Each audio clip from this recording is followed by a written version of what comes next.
Hello बच्चों, ज्ञानदीप में आपका स्वागत है। आज हम पढ़ेंगे नमक का दारोगा यानी नमक, सॉल्ट, दारोगा यानी इंस्पेक्टर। पुराने ज़माने में जब नमक पर रोक लगा दिया गया था, उस वक्त अंग्रेज अफसर द्वारा इसकी रखवाली के लिए पुलिस इंस्पेक्टर को लगाया गया था। ये उस समय की कहानी है। इसके लेखक हैं मुंशी प्रेमचंद। ये कहानी जिसमें रिश्वतखोरी यानी घूस लेने वाले लोग जो पैसा लेकर ही काम करते हैं और भ्रष्टाचारी लोग भ्रष्टाचार को खत्म करने के बजाय उसे बढ़ावा देते हैं, सभी अपना पॉकेट भरने में लगे हैं। बिना पैसा दिए कोई काम नहीं होता। ऐसी दुनिया में जहाँ रिश्वतखोरी और भ्रष्टाचारी है, एक ऐसा आदमी भी है जो इनके खिलाफ है और अपनी ईमानदारी के कारण उसे पुरस्कार मिलता है। तो चलिए लेखक परिचय जान लेते हैं। प्रेमचंद का जन्म 31 जुलाई 1880 को बनारस के पास लम्ही नामक गांव में हुआ था। इनका मूल नाम धनपत राय था। नवाब राय नाम से उर्दू में लेखन किया और प्रेमचंद नाम से हिंदी में। इनका पहला कहानी संग्रह सोजे वतन ब्रिटिश सरकार ने जब्त कर लिया था। इनके द्वारा लिखित लगभग 300 कहानियाँ मानसरोवर भाग 1 से 8 में संकलित है। गोदान, गबन, निर्मला, कर्मभूमि इनके कुछ प्रसिद्ध उपन्यास है। इनकी मृत्यु 8 अक्टूबर 1936 को हुई। तो चलिए इनके द्वारा लिखी नमक का दारोगा कहानी हम पढ़ते हैं। प्रस्तुत कहानी में रिश्वतखोर और भ्रष्टाचारी लोगों की ऐसी सोच उजागर की गई है मानो यह कोई अपराध ना होकर उपलब्धि हो। एक दूसरे को देखकर सद्गुणों को अपनाने के स्थान पर दुर्गुणों को ही जीवन का आधार माना जाने लगा है। समाज में कुछ ऐसे भी सदाचारी व्यक्ति हैं जो किसी भी कीमत पर अपने कर्तव्य और धर्म पर डटे रहने को तैयार हैं, और ऐसे पारखी भी हैं जो इन अमूल्य रत्नों को खोज में रहते हैं। तो यहाँ पर लेखक बोल रहे हैं कि हमारे समाज में रिश्वतखोरी और भ्रष्टाचारी लोग भरे पड़े हैं और हर कोई रिश्वत लेके काम देता है और रिश्वत देने से काम भी हो जाता है। लेकिन इतने लोगों में कोई एक ऐसा व्यक्ति भी है जो अपने कर्तव्य का पक्का है और रिश्वतखोरी और भ्रष्टाचार के खिलाफ है। तो ऐसे ही अमूल्य रत्न का इस कहानी में चर्चा किया गया है। जब नमक का नया विभाग बना, विभाग यानी डिपार्टमेंट, और ईश्वर प्रदत्त, ईश्वर द्वारा प्रदान किया हुआ वस्तु के व्यवहार करने का निषेध हो गया। व्यवहार यानी इस्तेमाल, निषेध, रोक। ईश्वर के द्वारा प्रदान किया गया जो हमें उपहार दिया गया था, उस पर निषेध लग गया, यानी नमक पर निषेध लग गया। तो लोग चोरी छिपे इसका व्यापार करने लगे। तो लोग जो है वो चोरी चोरी करके इसका व्यापार करने लगे, बिजनेस करने लगे। अनेक प्रकार के छल प्रपंचों का सूत्रपात हुआ। यहाँ पर छल प्रपंच यानी छल कपट से खेला जाने वाला खेल शुरू हो गया। सूत्रपात यानी आरंभ हुआ। अब नमक पर प्रतिबंध लग गया तो अब चोरी छुपे इसका खेल आरंभ हुआ। कोई घूस से काम निकालता था तो कोई चालाकी से, कोई रिश्वत देकर अपना काम निकाल लेता था तो कोई चालाकी से। अधिकारियों के पौ 12 थे, मतलब मना बहुत अधिक लाभ हो रहा था। मतलब कि इस प्रकार जो नमक का बिजनेस बंद कर दिया गया था तो मुंह मांगा दाम देकर लोग इसका व्यापार कर रहे थे। पटवारी का सम्मानित पद छोड़कर लोग नमक के विभाग में प्रवेश लेने को वहां दारोगा पद पाने के लिए ललचाते थे। पटवारी मतलब टैक्स कलेक्टर। टैक्स कलेक्टर का पद छोड़कर लोग दारोगा बनने के लिए अब ललचाते थे। अपना इतना बड़ा पद को भी, पोस्ट को भी छोड़कर वे दारोगा बनने के लिए राजी हो रहे थे, क्योंकि दारोगा बनने से ऊपरी कमाई बहुत ज़्यादा थी। वंशीधर रोजगार की खोज में निकले। वंशीधर एक लड़का का नाम है और वो नौकरी खोज रहा है। उसके पिता एक अनुभवी पुरुष थे। अनुभवी यानी एक्सपीरियंस व्यक्ति थे। उसके पिता एक एक्सपीरियंस व्यक्ति हैं। समझाने लगे। अब बेटे को समझाते हैं, बेटा घर की दुर्दशा देख रहे हो, ऋण के बोझ से दबे हुए हैं। लड़कियां विवाह के लायक है, नौकरी में औहद की ओर ध्यान मत देना। ऐसा काम ढूंढना जहां कुछ ऊपरी आय हो। मासिक वेतन तो पूर्णमासी का चांद है जो एक दिन दिखाई देता है और घटते घटते लुप्त हो जाता है। ऊपरी आय बहता हुआ स्रोत है जिससे सदैव प्यास बुझती है। अब वंशीधर को उसके पिता बोल रहे हैं, देखो बेटा, ऐसे ही नौकरी ढूंढना जिसमें ऊपरी आमदनी ज़्यादा है, क्योंकि अगर तुमको जो पेमेंट मिलता है, महीना का पगार मिलता है, वो तुरंत खत्म हो जाता है। तो जहाँ पर ऊपरी इनकम ज़्यादा है वैसे नौकरी ही ढूंढना। इस उपदेश के बाद पिताजी ने आशीर्वाद दिया। अब पिताजी उसको उपदेश दे दिए और फिर आशीर्वाद देते हैं कि तुम्हें अच्छी नौकरी मिले। वंशीधर आज्ञाकारी पुत्र था। वह बहुत अच्छा बच्चा था, अपने पिता का एकदम हर बात मानता था। उन्होंने ये बातें ध्यान से सुनी और घर से चल पड़े। अच्छे सकून से चले थे। जाते ही नमक विभाग के दरोगा पद पर प्रतिष्ठित हो गए। अब आराम से चले थे, बहुत शांति के साथ, और जैसे ही वे वहाँ पहुँचे नमक विभाग में, तो वहाँ पर उसको दरोगा का पोस्ट दे दिया गया। अब लोग दरोगा का पोस्ट पाने के लिए मतलब रकम फेंकने के लिए तैयार थे और इसे बिन मांगे दरोगा का पोस्ट मिल गया। वेतन अच्छा और ऊपरी आय का तो ठिकाना ही ना था। इसका सैलरी बहुत अच्छा था और ऊपरी इनकम बहुत ज़्यादा था। वृद्ध मुंशी जी को सुख संवाद मिला तो फूले न समाये। अब जब वंशीधर अपने पिता को बताता है या खुशखबरी, तो वो बहुत ही ज़्यादा प्रसन्न हो जाते हैं। जाड़े के दिन थे और रात का समय था। नमक के सिपाही चौकीदार सभी निद्रा में मस्त थे। मुंशी वंशीधर को यहाँ आए अभी 6 महीने से अधिक न हुए थे, लेकिन इस थोड़े से समय में ही उन्होंने अपने कार्य कुशलता और उत्तम आचार से अफसरों को मोहित कर लिया था। अब ठंड का मौसम है और ठंड के मौसम में नमक का सिपाही, नमक की चौकीदार करने वाले सिपाही लोग भी आराम से सो रहे हैं। और मुंशीधर अपने अच्छे कर्मों के वजह से इतना अच्छा उसका काम था कि उनके अफसर लोग भी उससे बहुत ही खुश थे। अफसर लोग उन पर बहुत विश्वास करते थे। नमक के दफ्तर से 1 मील पूर्व की ओर बहती थी नदी, जमुना नदी बहती थी।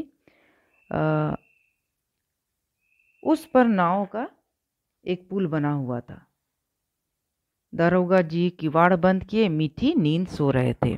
अब यमुना नदी थी और वहाँ पर नाव का पुल बंधा हुआ था, मतलब नाव पूरा चारों तरफ नाव ही नाव था।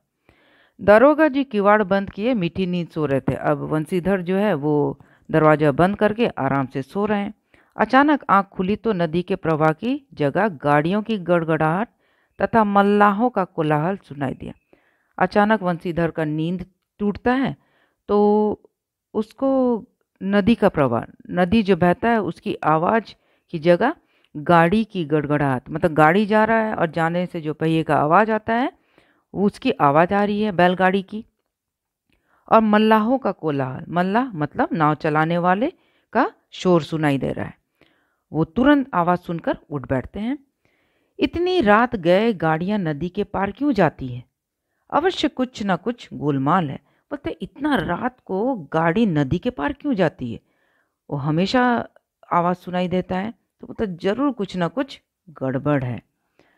वर्दी पहनी, तमंचा जेब में रखा और बात ही बात में घोड़ा बढ़ाए वे पुल पर आ पहुँचे। अब अपना ड्रेस पहनते हैं और बंदूक भी रख लेते हैं और घोड़े पे बैठ के वो पुल के तरफ निकल पड़ते हैं। गाड़ियों की एक लंबी कतार पुल के पास जाती देखी और गाड़ियों की लंबी कतार मतलब लंबी लाइन जो है वो पुल की ओर जा रही थी, बैलगाड़ियों की। डांट कर पूछा, किसकी गाड़ियां हैं? अब पुलिस था तो बस रौबदार आवाज में पूछा, किसकी गाड़ियां हैं? थोड़ी देर तक सन्नाटा रहा। आदमियों में कानाफूसी हुई। अब लोग एक दूसरे के कान में फुस फुस फुस फुस करने लगे, है ना, धीरे धीरे बोलने लगे। तब आगे वाले ने कहा, पंडित आलोपी दीन की। कौन पंडित आलोपी दीन? तो वंशीधर पूछते हैं, पंडित आलोपी दीन कौन? दातागंज के मुंशी वंशीधर चौके। अब ये नाम सुन के मुंशीधर कभी नहीं ये नाम सुने थे। पंडित आलोपी दीन इस इलाके के सबसे प्रतिष्ठित जमींदार हैं। बोलते हैं इस इलाके के जमींदार हैं वो। लाखों रुपए का लेन देन करते हैं और लाखों रुपए का लेन देन है। वे बहुत बड़े जमींदार हैं, काफ़ी मालदार व्यक्ति हैं। इधर छोटे बड़े कौन ऐसे थे जो उनके ऋणी ना हो? बोलते हैं यहाँ पे छोटे बड़े सब उनके आभारी हैं। अंग्रेज अफसर उनके इलाके में शिकार खेलने आते और उनके मेहमान होते हैं, और अंग्रेज़ों के साथ भी उनका उठना बैठना है, और वे वहाँ शिकार करके उनके घर में खाते पीते भी हैं। मतलब अंग्रेज़ों से अच्छी दोस्ती है उनकी। मुंशी जी ने पूछा, गाड़ियाँ कहाँ जाएंगी? उत्तर मिला, कानपुर। लेकिन यह प्रश्न करते ही कि इनमें क्या है, सन्नाटा छा गया। जैसे ही वंशीधर पुलिस पूछते हैं कि इसमें क्या है, तो सब चुप हो गए। दारोगा साहब का संदेह और बढ़ा। अब ये जो इंस्पेक्टर है उसका शक एकदम बढ़ने लगा। वे सोचे मेरा शक बिल्कुल ठीक था, इस कुछ तो गड़बड़ है। वे जोर से बोले, हम पूछते हैं इनमें क्या लदा है।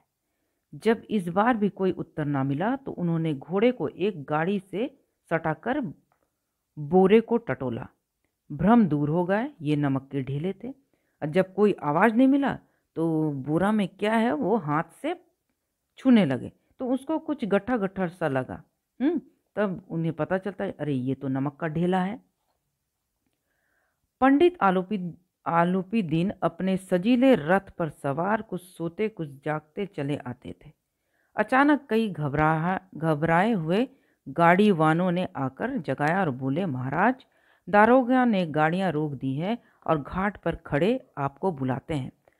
अब आलोपी दीन जो जमींदार है वो बड़े मज़े में आ रहे हैं रथ पर सवार होकर आराम से। अचानक कुछ लोग जाकर उन्हें जगाते हैं और बोलते हैं कि दारोगा जी ने गाड़ी रोक दी है। पंडित आलोपी दीन का लक्ष्मी पर अखंड विश्वास था। अब आलोपी दीन एक जमींदार थे तो लक्ष्मी यानी पैसे पर उन्हें बहुत विश्वास था कि मैं कहीं पर भी पैसे देकर किसी को भी अपने रास्ते से हटा सकता हूँ, काम निकाल सकता हूँ, पैसा देकर मैं कुछ भी करा सकता हूँ। न्याय और नीति सब लक्ष्मी के ही खिलौने हैं।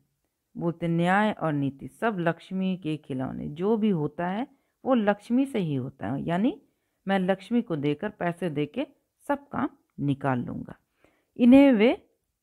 इन्हें वे जैसा चाहते हैं न चाहते हैं। बोलते हैं कि मैं लक्ष्मी के द्वारा सबको जैसा चाहूँगा न चाहूँगा, मतलब पैसे देकर। पैसे देने से हर कोई मेरी बात मानेंगे। लेटे ही लेटे गर्व से बोले, चलो हम आते हैं। अब उन्हें बहुत घमंड था कि मैं पैसे देके सब कुछ कर लेता हूँ, तो वे बोले कि चलो भाई मैं आता हूँ।